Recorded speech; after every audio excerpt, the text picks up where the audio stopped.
Hello everyone, welcome back to Crime Rush. I'm Inga and I'm so glad you found me. Today we are going to do a part 2 of Stephan Sterns' jailhouse phone calls, and we are actually going to cover 2 phone calls, but they happened on the same day. I'm not going to do a recap of the whole Madeline Soto case in this video because it will take way too long, but I will add it in the description, and I also have a playlist that I will link for you there, as well as part 1 of the jailhouse phone calls. I also want to say a quick thank you to Grizzly True Crime for doing an amazing job in covering this case, and also for making it possible for me to make this video. Before we jump in, I'm going to ask you to please like this video so we can get into that algorithm. And also remember that Stephan Sterns still has to go on trial. He has 2 trials scheduled for this year. So the court still has to determine if he's guilty or not, regardless of what we think, okay? But for that reason, everything in this video will be alleged.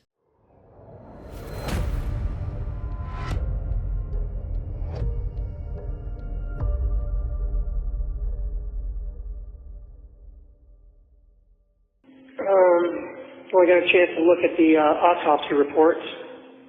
And? You can't say. Oh. I can't go into too much detail, but raises a lot of questions.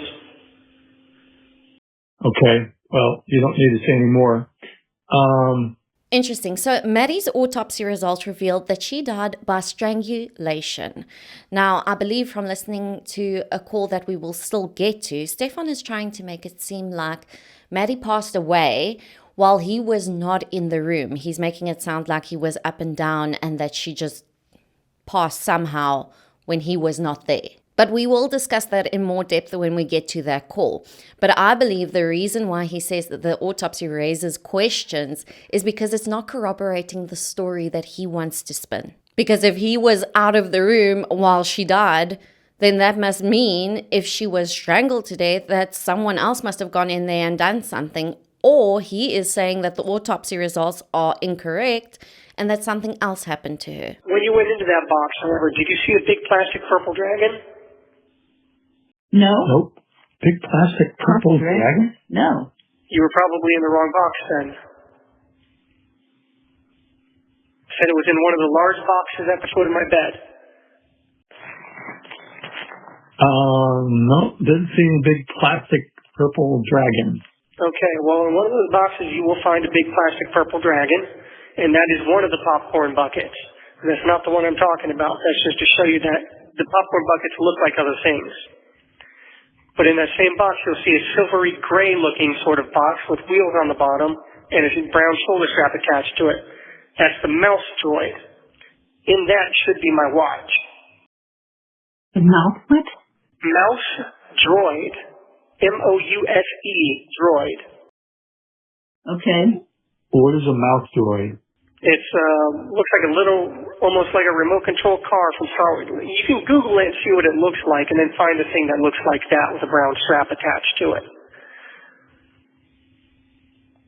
In that should be my watch, though. I think we've been through about everything. All right, purple dragon. All right, well, make a note of that. The purple dragon is in the mouse droid, but the mouse droid is in the same box as the purple dragon. Okay. Where is that blue and white little ceramic box that you had that you put stuff in? Yeah, he goes with the watch again. Now, I don't know if you can remember from part 1, but there he also asks about this watch. And I'm telling you, there is something extremely important on that watch. Some type of evidence. What? I don't know. But there has to be something, because why would he keep asking persistently for this watch while he's in prison? Then he asked for a purple dragon, and his parents almost sound like they had the same reaction as I did when I first heard that, because I was thinking, a purple dragon, really? But you have to remember, Stephan is a child trapped in a grown man's body. He also asks for a mouse droid, and I was like, what the hell is that? I actually had to go and look it up. This is what it looks like, guys. It's another toy. But he says the watch that he so desperately wants is inside of this little mouse toy droid thing that he's talking about. And then again, I'm thinking, why would he hide it in there? I mean, what is on this watch that is so important to him? The police need to go and find that watch. Yes. Maybe I'll find a Rolex too, because I still haven't found that. I never had the Rolex. Okay. I played that part for you because I found it quite funny, because if you can remember, one of the first interviews that Deb and Chris had with detectives, they actually told them that Stephan had stolen from them before. And if I remember correctly, Deb actually spoke about a Rolex that went missing and she believed that Stephan stole it. And here in the call, you can hear her bringing it up again, hoping that she will still find this Rolex. And Stephan says, I never had that Rolex. Whether he stole it or not, I have no idea. I mean, I wouldn't be shocked if he did. But it's kind of sad to think that you can't even trust your own son around your valuables. So the media's reached out and tried to schedule interviews with you, and you... 2 or 3 times, yeah. Yeah. Did you talk to them? No, I've declined every time. Oh, good. Yeah, it wouldn't do me any good right now. Yeah. Well, anyway, if you could have that conversation with your attorneys, that would be great. I don't know why they sound so surprised about the media trying to get in contact with him. I mean, this case, the whole world is watching it, and I think it's a good thing because we want justice for Maddie, right? But can you even imagine if he said yes to an interview? I mean, everybody, including myself, I mean, we would have pounced on that. And I don't think there's anything he could say that could make the world go, oh, okay, he's actually a great guy. I have called him the most hated man in America in one of my other videos about him because the evidence that is out there already is just so damning. Just from the evidence that we have seen, we know that this man is capable of some of the most vile and disgusting things. And my heart just breaks every single time I think of what Maddie had to go through. It's in there. There's, okay. I just hope that it's somehow that you can really identify it because... Identify what? Where is that? What the box of... Okay, we've been on that. We'll just keep it. Purple dragon, mouse droid. Top of the mouse droid opens. Wristwatch is inside. Okay. Again, he's talking about the watch, and this is bugging me. I need to know what is on that watch. I'm actually wondering if it's one of those watches that can sort of track your location and your steps. I mean, I'm not even sure what watches can do these days. I'm really stupid when it comes to that stuff. But I'm wondering what type of evidence could be on that watch. Because remember, when he was driving around with a deceased Maddie, he had left his phone at home. So I don't know if there was a tracker on the car or anything. I'm not sure because I think that car is quite old. But perhaps the watch can provide those answers. I don't know. I'm just throwing ideas out there. Let me know what you think. Okay. What else is new with you guys? Just going to church, doing open houses. We're studying the book of Romans. I would love for you to read that. And Lacey's going to have puppies. Yeah, I'm sorry I'm going to miss that. I'd love to see all those little happy little wagging tails and bright eyes and smell all that puppy breath. Oh, yes. Do you know when your court date's going to be yet? No clue. For once, I can agree with Stephan. Puppy breath. I mean, is there a better smell on this earth? I always imagine that heaven smells like puppy breath. You know, I love puppies. Who doesn't, right? But I digress. The point I want to make is that I don't know if you can remember a while back when Stephan did one of his first interviews, and I don't think there's body cam of this. I think it's just an audio, but it's before he was brought in for questioning. They were still looking for Maddie, and he was talking about staying at his parents' house, and he wasn't exactly talking very fondly of his parents' poodles. I mean, he was saying they are irritating, they keep on barking, they are noisy, he can't sleep with them. He was basically just complaining about the dogs. But when he speaks to his parents now, he makes it sound completely different, you know, which makes me wonder if he is strategic in his phone calls with them. Is he trying to just say the right thing because he's scared they won't stand by him? Is he just saying things to keep them on his side? Because remember, he still needs their money. Couldn't make a call for a little while. Some of the people that work the night shift, as I said, are not as nice to me. So I've been waiting for people who are. And then, well, I got sick as well, so I've been sick for a few days. cold? Presumably, yes. I've had a pretty bad fever and a sore throat and some serious pressure on my left inner ear. Yeah, like I said, this place is filthy and unsanitary, and obviously they don't clean these cells before they bring a new person into it. Did they move you again? Yeah, they moved me again as well. So I moved out of the room with the ants, and now I'm back into the room with the ants again, too. Oh, well, familiar friends. Yeah, they just love moving me, especially around 1 or 2 o'clock in the morning when I'm comfortable and trying to fall asleep. I think they do it just to mess with me, honestly. Well, if that's all they do, then be happy. Yeah, well, it's hard to be happy, though. It could be a lot worse. Yeah, it could. People have survived a lot worse than this, but we'll see what happens, I guess. And this just also proves my point. I believe that Stephan basically just uses his parents for money. We know he's been doing it for years and he is still doing it behind bars. Because his dad's like, where have you been this last week? And he was like, no, he was sick, feeling sorry for himself again. But I believe that Stephan still had enough money, and for that reason, he just felt there was no need to phone his parents. Another hilarious part of this phone call is where he complains about how filthy the prison is. Let me remind you, Stephan is filthy. His parents have complained about him not even wanting to clean his room. He's a grown man. He doesn't even want to clean his room. And we have heard from many other sources that Stephan didn't even enjoy showering, really. He didn't even enjoy cleaning himself. So I just found it so hilarious that he actually complains about the filthy conditions in prison. I mean, what did he expect? And the next part I want to talk about is where he goes, a lot of people have survived a lot worse. And the first thing I thought of was, and a lot of people have not survived, like Maddie. Maddie didn't survive him. So you, Stephan, have no right to complain about anything. Next, Stephan gets the 1 minute remaining warning and he has to put down the phone, but he actually phones his parents back on that same day. So we are going to go over that call now. Just waiting for you to call back seemed like forever. Turn the light on. Yep, same for me.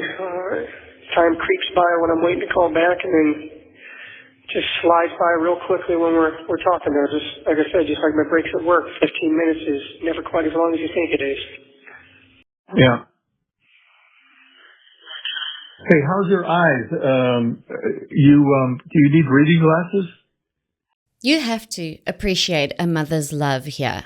I mean, after everything Stephan has done, his mother and his father are still there for him. And I'm not going to hate on them for that. That's unconditional love.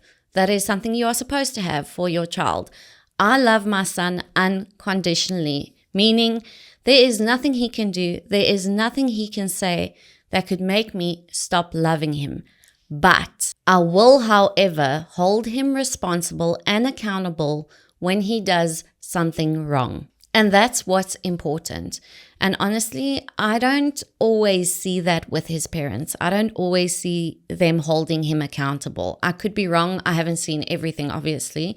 But especially Deb, I feel like she's in a bit of denial. But I had to giggle when this moocher mentions that the time with the phone calls flies as quickly as the time he had on his lunch breaks while he worked. I mean, he hardly worked. He could hardly ever keep a job. He always took money from his parents. And here he is in prison comparing phone calls to the few lunch breaks that he had when he worked. I mean, it's just insane. Stephan then goes on to talk about his eyes and that he might need glasses and what it might cost and blah, blah, blah. In my opinion, he's just trying to get more money out of his parents.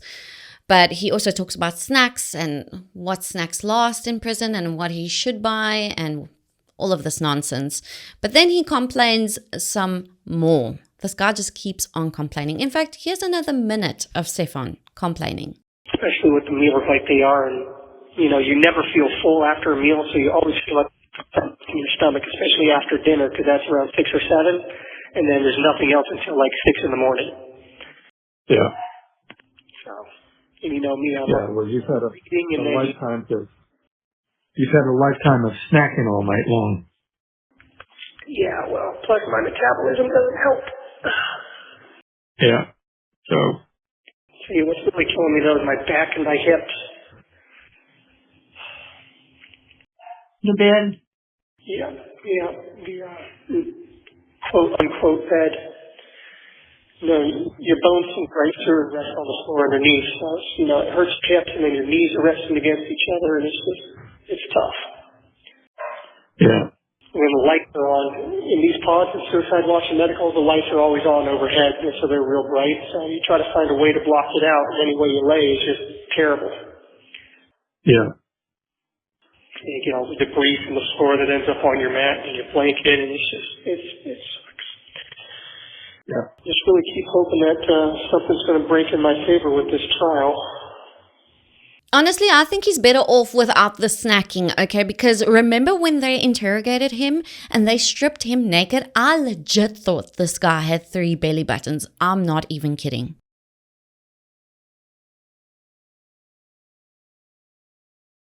One, two, 3 belly buttons. But when he pushed his stomach out, the other 2 disappeared. I'm sorry, I just had to share that. So no more snacking for you, Stephan. I have to have hope about something, you know. I have to maintain some sort of hope, otherwise I've got nothing. Yeah. You know, I mean, I've always given my guardian angel one hell of... You've been there for, what, 3 months now? Yeah, at the end of this month it'll be 3 months. March, April, yep, 3 months. So. Well, like I said, the whole process could take 2 or 3 years before it's concluded, so... And I've already been told that if the prosecution is smart, that they'll drag it out as long as they can. So who knows what's going to happen. But just keep hoping we can find something.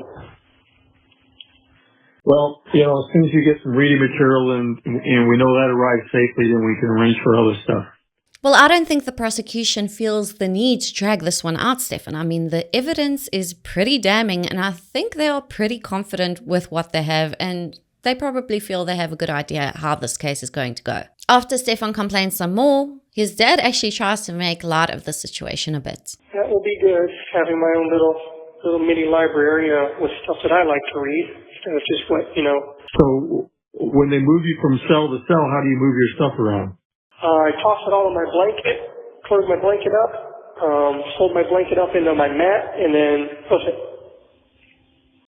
Oh, they move you, blanket and mat. Yep. Typically they'll move me with the mat, but if they don't, I'll take my blanket and everything and just hope that they clean the mat in the new cell well enough, which last time they did not. Right. I found a whole wad of spit underneath at one time. Yeah, so you get to well, you should, you know, maybe you can complain to management. No. Yeah, well, I'll be sure to include it in my Yelp review. Yeah. Yeah. 1 star. Accommodations suck. Food terrible. Well, the idea is not to be there, but but it's too late for that. Yeah, no kidding. You know, Stephan, I could never have imagined that we would all be in this situation. I just couldn't. There's no way I could have ever. Once again, this guy is just complaining, and his dad is actually the voice of reason here and says, well, the idea is not to be there. You know, I mean, this is not supposed to be fun. It's supposed to suck. It's prison. Visualize this. This is awful. Yeah, me either, to be honest. Well, I mean, things kind of went sideways, whatever happened with, so you knew that was going to go down a rat hole. Yeah, well, I never imagined in a million years that she would not be around anymore, so. Yeah. So once that went sideways, whatever happened, you know, that was all she wrote. Yeah, well, you know, I can handle a lot of things. Not in. What's that? I said, still has not been heard from except for an interview she did with a newspaper where she told everybody that she did sleep with you guys and she said to sleep with you in the other room. Oh, okay. Well, as I was going to say, I can handle a lot of things, but one thing I just can't reconcile or figure out in my mind to wrap my head around is the fact that, he doesn't get to live anymore. There were a lot of things that I wanted to see for her, She had another year or so before high school. Learning how to drive, figuring out what she wanted to do with her life. I was excited to see where she was going, I was really impressed with the person that she was finally growing into. Well, got a whole lot to talk about, a lot to own up to. Well, again, I know you can't talk about this, but Wow, okay, let's start with what his mom said there. She said she can't believe that they are in the situation that they are in. And I can only imagine. I mean, just picture being in the situation that they are in, that your child did something like that. I mean, I can't even imagine. But when she says that to Stephan, he doesn't even apologize for putting them in this position. I mean, they are going through this too. They might not be in prison there with him, but I mean, the media has attacked them. I mean, this has it's gone wild. He does not say sorry once. No, instead he just says, neither did I. And I'm like, but you did this, Stephan. You did this to everyone. You put everyone in this situation. The crimes you committed, allegedly, I mean, how could you not have expected it? They had no idea, but you knew you did this stuff. So, I mean, how could he not have expected it? But then he actually makes my blood boil because he starts to talk about Maddie. And I just feel that like this should actually just be off limits. He should not be allowed to mention her name. I'm just so disgusted by that. And then he still goes, oh, there's so many things that I still wanted to see for her. I mean, what a liar. And now it gets interesting. Listen to what he has to say next. Well, I discovered her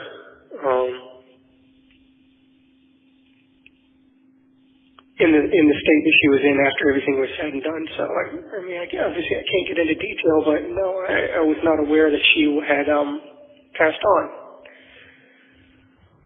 As you know, I'm up and down throughout the night, and I was not in the room the whole time.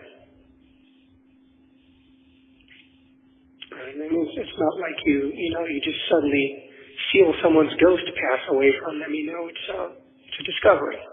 And so she wasn't even in the same room with you? Well, I mean, she was in the room that I started in, but I'm up and down throughout the night, and I tend to wander around the house and fiddle around on my phone and step out front and feel the nice cool night air and all that. So I was gone from the room for.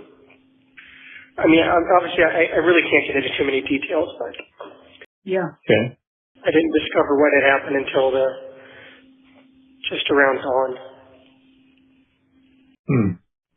Okay. Interesting. Because I discovered that she was ice cold. Well, all I can say, Stephan, is that my heart breaks for you because I know that's something that you never would have done and never would have wanted to have done to her. So this is what I was talking about earlier in this video. He is saying he discovered her. But we all know that the autopsy said that she died from strangulation. So what is he actually saying? We know now that he is trying to claim that he didn't murder her. So is he trying to make it sound like Jenn went in there while he was out, or one of the roommates? I mean, come on. Who's going to believe that? Who actually thinks that that is even possible, even if he was up and down? I mean, who would actually take the chance of going in there, doing something like that, and expect not to be seen? But that's only if that is what he's trying to get at. I don't even know what story he is trying to spin, but let me know what you think. And neither would we. So I'm angry on your behalf that it happened, and I'm angry that you got dragged into it by them. So I'm just angry. Was there anybody else at the townhome that was not a regular person? No. Now, this is where his mom loses me a bit, okay? Because she's not really helping him take accountability here. And like I said, I get unconditional love. I respect it. But she sounds like she's in denial here. But I have to add, folks, that this is before Chris and Deb actually went on a channel called Hidden True Crime and It was a while after they had these phone calls with Stephan. This was still in the early days after everything broke. So, I mean, we have to give them a bit of grace here for that because it was still fresh for them.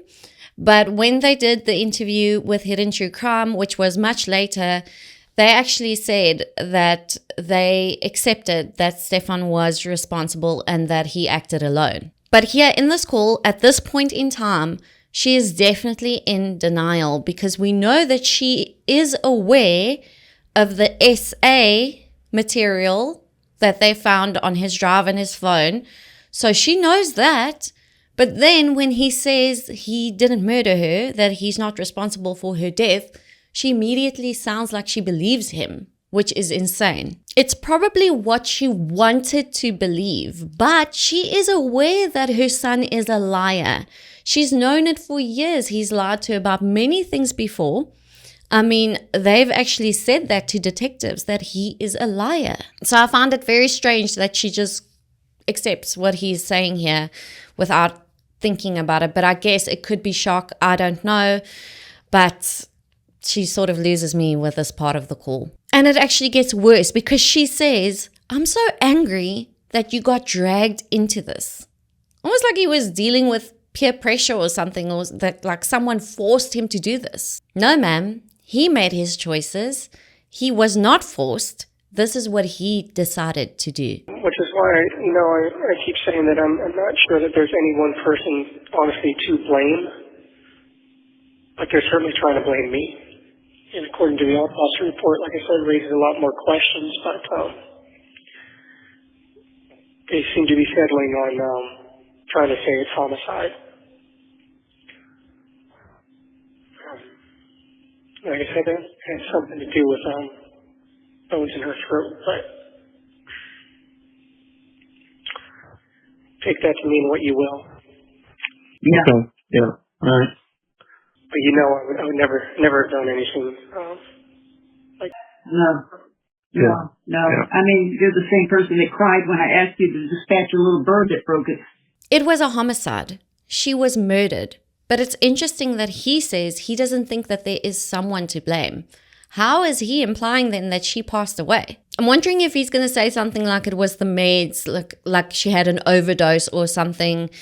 But I don't know how he's going to get away with that story after the autopsy actually showed that there was a bone broken that sits about here. And that shows that she was strangled. So that's not looking good for him. What do you guys think he's going to say about her death and how it happened? Yes, or something was flopping around.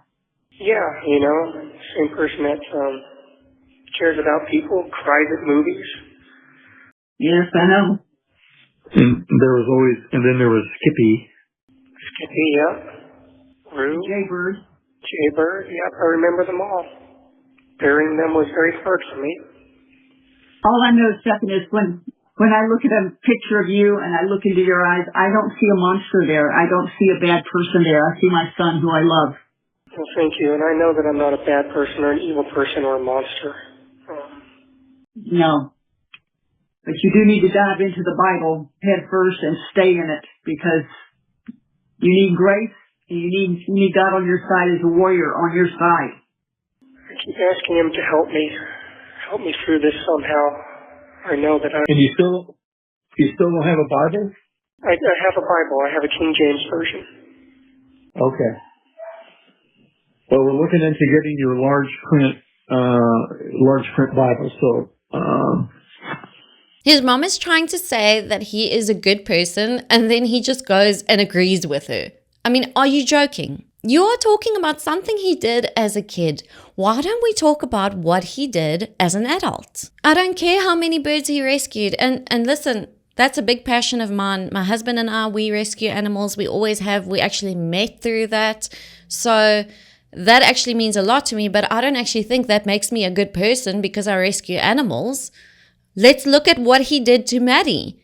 That tells me everything I need to know about him. But the fact that he's like, yeah, and he just agrees that he's this great person, I mean, no accountability whatsoever. Once again, you just have to appreciate a mother's love. You really do. But then Stephan goes and says, I'm not a monster. Well, what you did allegedly, was certainly monstrous. And then his mom goes on to tell him that he needs to dive into the Bible, and they have a big conversation about this, and I have no problem with that whatsoever. I agree. I think it will do him some good. And I've always been honest and open about my beliefs. I am a Christian, and I've been attacked for that. This channel is not about that, but I'm going to weigh in on this situation here just because they mention it. But God offers forgiveness for all. I mean, I'm not going to sit here and say that Stephan cannot be forgiven by God. Definitely not. God forgives. In fact, the only thing the Bible mentions that is unforgivable is blasphemy against the Holy Spirit. But in order to receive forgiveness, there needs to be remorse, there needs to be confession, and there needs to be repentance. Without that, it's just not genuine. And I don't know about you guys, but I have not heard remorse, accountability, or confession. All I've heard is him complaining about his life behind bars.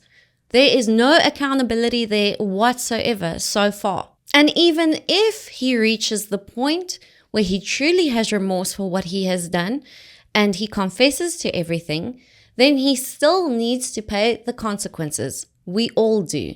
With my guardian angel and God working in overtime to keep me alive as long as they have. But I keep hoping for one more big miracle, one big salvation. And have you got some way to keep a journal of notes that you would take from reading the Bible? I can get a pad of paper off the commissary. And here he just further proves my point. He is praying for a miracle for himself. He has not mentioned that he is praying for the strength to do the right thing or for Maddie's loved ones. Nothing like that. He is praying for himself, for his own circumstances to change. And this is just my opinion, guys, but that to me is a red flag. That to me is not the Christian way. And then further in the call, he just asks his parents for $50 again. It's just still mooching over there. But let me know what you guys think about this call. Well, the two calls. And maybe I didn't pick something up. Maybe I missed something. Let me know if you have an opinion on some of the things that he has said, or if you have answers to some of the questions that I have. I'm also wondering how his mom and dad are feeling about everything now. Have they really accepted it? Do they really understand? And have they come to terms with what he has done? Let me know your opinions. But that's going to be it for this video today, guys. Thank you so much for tuning in. Please stay safe, and I will see you in the next one.